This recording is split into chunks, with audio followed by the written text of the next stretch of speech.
Hi, everyone. We are talking about how to manage those relationships, those family dynamics over the holidays as we're all approaching this time of year. And so, this was a question that I was asked this past week. Some of us have families that are amazing and they're energized. We love to spend time, and there's a lot of people that is not the case. That just even the thought of actually spending time, whether it's with their family of origin or their extended family, that it can be just extremely draining for them. And so I'm going to give you 5 things, everybody. 5 things for you to really take care of yourself, that self-care, as we actually are coming into the holiday season. So I'm Dr. Karen. If we haven't met, I run a leadership coaching company called DK Leadership. I've got lots of great free resources there for you if you want to go a little bit deeper. So here we go. The first thing I want you to think about is I want you to really learn from the past. And so the beautiful thing about our life is that we can, history can be an incredible teacher for us. So my encouragement for you to think about the last interaction that you had with your family.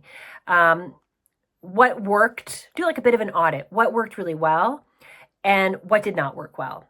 And really lean into it, and even take pen to paper if you need to, and actually kind of figure out what went really well and what actually did not work well.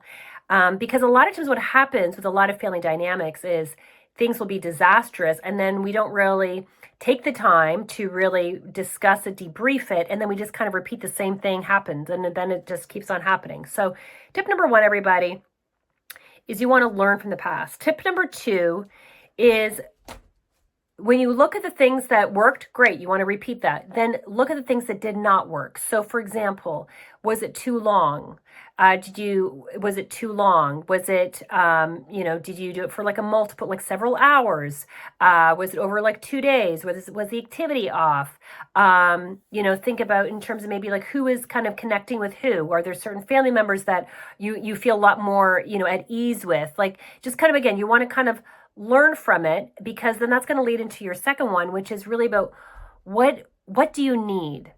Like think about, like, we're not going to change people. We can change ourselves. We can change how we communicate. We can change how we set boundaries and how we navigate sometimes these tricky family dynamics, but we're not going to change anybody. So the best thing that all of us can do is to get clear on what is it that you need. What do I need? What do you need in those family dynamics? Do you need a shorter time with the family? Do you need more time with certain family members than other family members? Do you need kind of more activity? Like what exactly do you need? In relationships that can be just emotionally draining, one of the simpler things is to make it a shorter time visit. So instead of it like a 5 hours, maybe it's a 3 hours. Or instead of you hosting, you're going to a restaurant, or you're kind of dividing it up and you're kind of sharing the load. So you want to kind of think about what exactly do you need? And this is a really core piece about self-care. A lot of people don't know what they need. And if you don't know what you need, then you can't really stand up for it. You can't really assert yourself.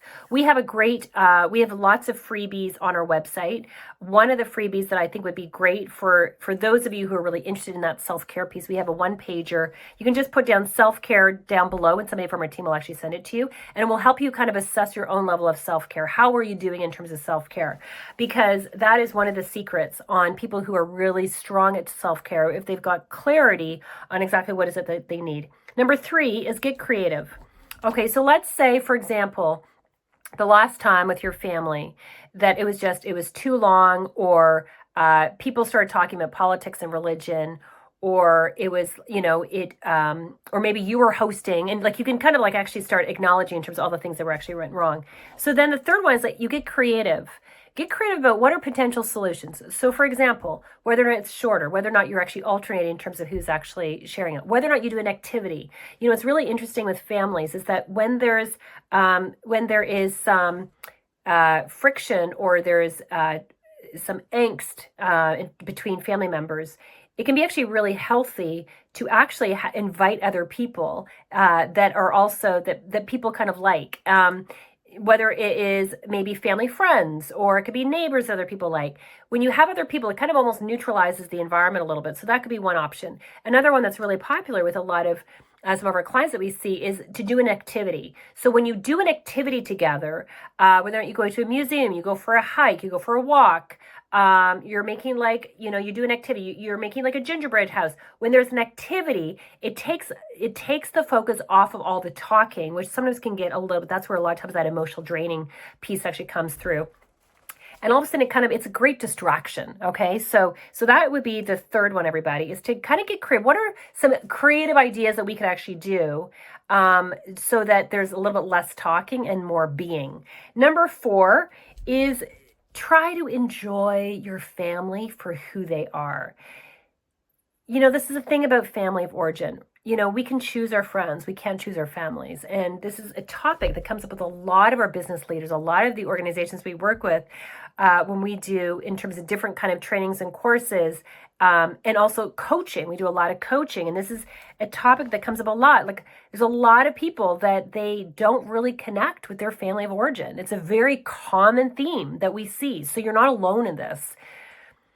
And yet, we can choose our friends. We can choose the people that we're going to hang out with. And so just trying to accept them for who they are and to try to enjoy them for who they are. Okay. And just, life is short and, there's so much power in terms of actually really seeking peace with your relationships and accepting people for who they are.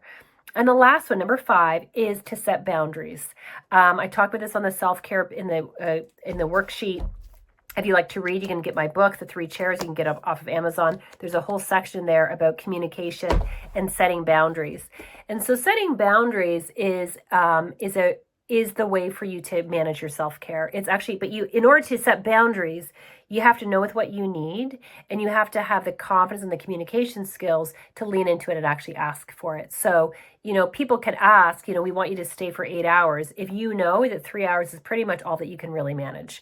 And so you can learn how to set those boundaries. Like, thank you so much. I realize because of this that, we are happy. We can definitely come from this time to this time. So you don't have to be aggressive with your boundaries. You can learn how to, it's what I call really communicating it very classy, but very clear and very respectfully in terms of what you're actually able to do. And so if boundaries is something that is a skill set that you would like to learn, if you've got a coach or a therapist, you can kind of work on to kind of practice that, especially with emotionally charged situations. It's really important for us to kind of get clear on the languaging. In the 3 chairs, I talk about lots of different ways in terms of the language of actually how to do that. But the key thing is to be really clear and concise with your message, and to do it as much as you can in person. You can sometimes for sure do boundaries and set boundaries through social media, through technology, whether with email or text but really it is the best actually to try to actually set boundaries in person. But it's an art and a science, but in order to set the boundary, you have to be very clear and very concise. And so those are the 5, everybody. Learn from the past, clarify with what your needs are, get creative about different solutions and having like a distraction. Try to really enjoy them and accept them for who they are, and set boundaries and respect yourself and assert yourself. So I hope this has been really helpful. Make sure you subscribe to our YouTube channel if you're not following us yet. And if you have a topic you would like us to cover, make sure you actually let me know down below as well. Thanks, everybody, and I'll see you on our next video.